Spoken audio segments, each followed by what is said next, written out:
भगवान श्री कृष्ण का जन्म मथुरा में हुआ, उनका पालन पोषण गोकुल में हुआ, लेकिन उन्होंने राज द्वारिका पर किया, जिस द्वारिका नगरी को खुद भगवान श्री कृष्ण ने बसाया था।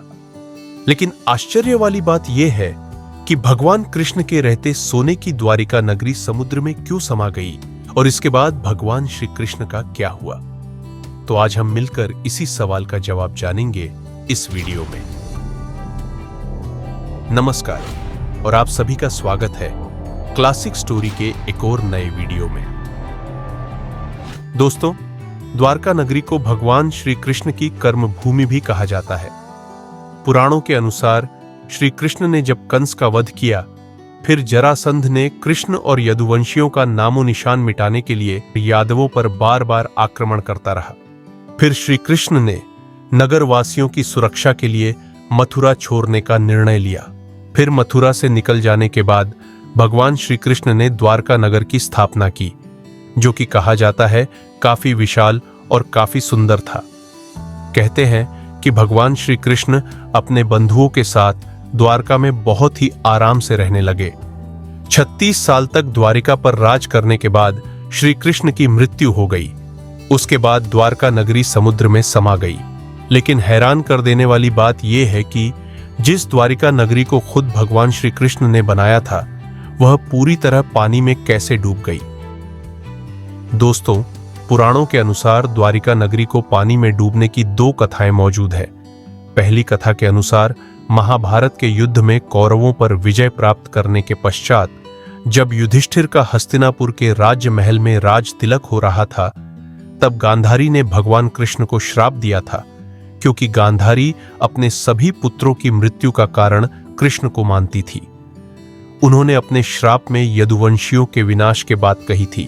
दूसरी कथा के अनुसार महाभारत युद्ध के 36 वर्षों के पश्चात द्वारका में काफी तरह के अपशगुन होने लगे। तब एक दिन विश्वामित्र, देव ऋषि नारद आदि गणों के साथ द्वारका नगरी आए। वहां पर यादवों के नवयुवकों ने उनका मजाक उड़ाया और उस मजाक में उन्होंने श्री कृष्ण के पुत्र साम को स्त्री के रूप में ऋषि मुनियों के पास ले गए और फिर उन्होंने ऋषि मुनियों से बोला कि यह स्त्री गर्भवती है, आप बताइए कि इसके गर्भ से क्या उत्पन्न होगा।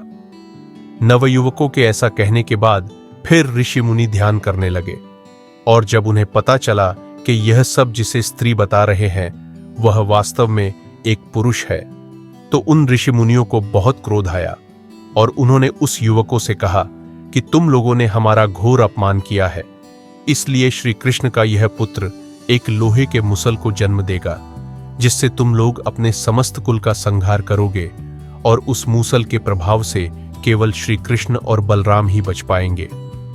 ऋषि मुनियों के श्राप का असर यह हुआ कि श्री कृष्ण के पुत्र सांब ने दूसरे ही दिन एक लोहे के मूसल को जन्म दिया और यह बात जब राजा उग्रसेन को पता चली तो उन्होंने यह मूसल चुराकर समुद्र में फेंकवा दिया। उसके बाद राजा उग्रसेन और श्री कृष्ण ने अपने राज्य में घोषणा करवा दी कि कोई भी अपने घर में मदिरा तैयार नहीं करेगा और अगर ऐसा करते हुए कोई भी व्यक्ति पकड़ा जाएगा तो उसे दंड दिया जाएगा। यह घोषणा सुनकर द्वारका वासियों ने मदिरा नहीं बनाने का निश्चय किया, किंतु फिर भी द्वारका में बहुत सारे अपशगुन होने लगे। प्रतिदिन आंधी चलने लगे, तूफान आने लगे। यह सब देखकर भगवान श्री कृष्ण समझ गए कि माता गांधारी का श्राप सत्य होने वाला है। फिर श्री कृष्ण ने यदुवंशियों को तीर्थ यात्रा पर जाने को कहा। श्री कृष्ण की आज्ञा मानकर सभी राजवंशी समुद्र तट पर आकर प्रभास तीर्थ में निवास करने लगे। प्रभास तीर्थ में रहते हुए एक दिन सात्यकी ने कृतवर्मा का मजाक उड़ाया और अनादर कर दिया और फिर कृतवर्मा ने भी कुछ ऐसे शब्द कहे जिससे कि सात्यकी को क्रोध आ गया और क्रोध इतना बढ़ गया कि उसने कृतवर्मा का वध कर दिया। यह सब देख के अंधकवंशियों ने सात्यकी को घेर कर उस पर हमला कर दिया। यह सब देखकर श्री कृष्ण के पुत्र प्रद्युम्न उसे बचाने पहुंचे।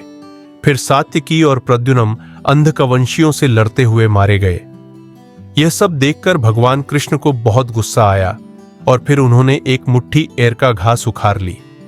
हाथ में आते ही वह घास वज्र के समान लोहे के मूसल बन गई। फिर जो कोई भी वह घास उखाड़ता वह मूसल में बदल जाती। और उन मूसलों के एक ही प्रहार से प्राण निकल जाते थे। उस समय सभी वीर एक दूसरे का मूसल से वध करने लगे। इस तरह यदुवंशी भी आपस में लड़कर मरने लगे।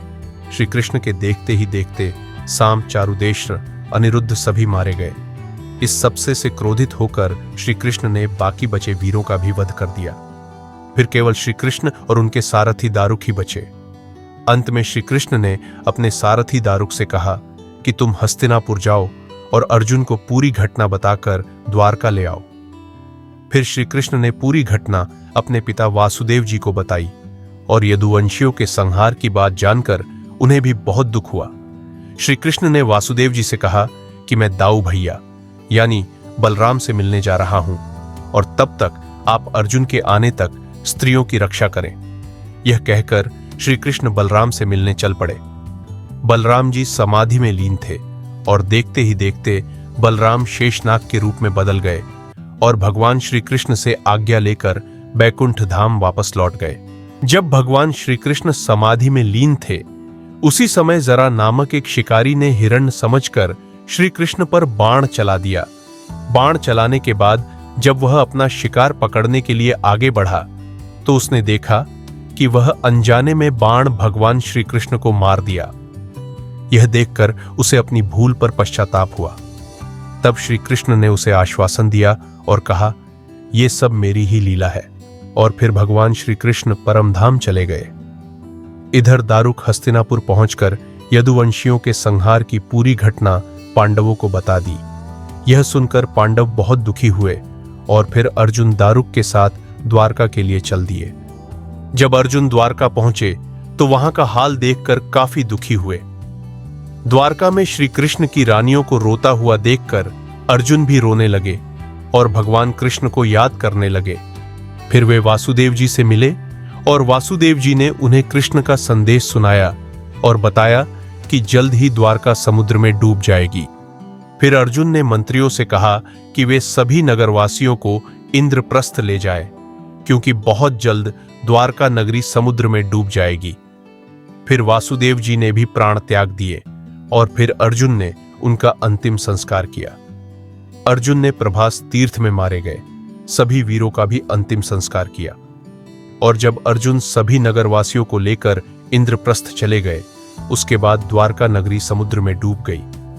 मित्रों, इस तरह हुआ था द्वारिका नगरी का अंत। ये वीडियो अगर आपको अच्छा लगा हो और आप हमारे साथ जुड़े रहना चाहते हैं तो इस चैनल को सब्सक्राइब कर लीजिए, और जानकारी अच्छी लगी हो तो लाइक करके अपनी सुझाव कमेंट में जरूर बताएं।